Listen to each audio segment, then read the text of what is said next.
बहुत साल पहले मालवा में नर्मदा नदी पर सुबह का कोहरा छाया हुआ था और कई मछुआरे अपने काम में व्यस्त थे।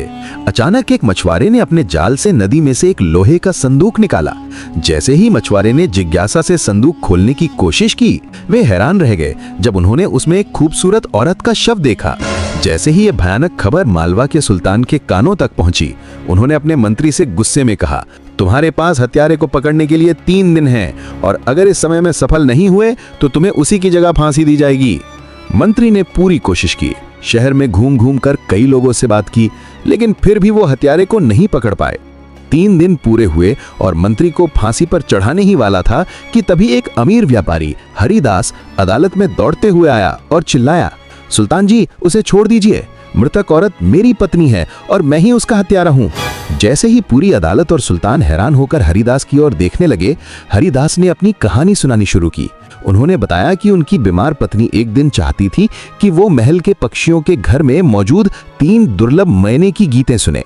कई मुश्किलों के बाद हरिदास ने वे मैने खरीद कर अपनी पत्नी को सुनाई और वो बहुत खुश हुई। लेकिन एक दिन हरिदास ने बाजार में देखा कि एक महल का नौकर एक मैना अपने हाथ में पकड़ रहा है।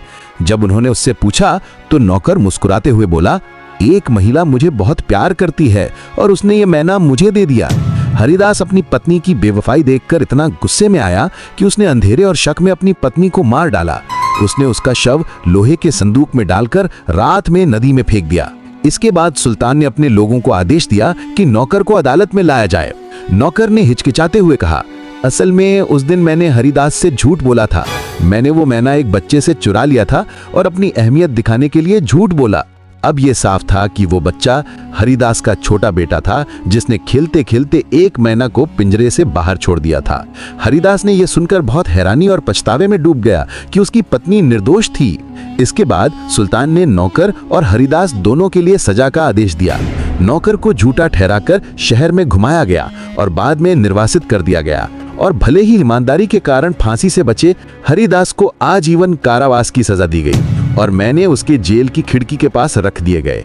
हर मैना का गीत उसे उसकी निर्दोष पत्नी की याद दिलाता, जिसे उसने शक की गलती से खो दिया। और इस तरह तीनों मैंने गाते रहे, ये सिखाते हुए कि बिना सच्चाई के जलन किसी आदमी की आत्मा को हमेशा के लिए कैद कर सकती है।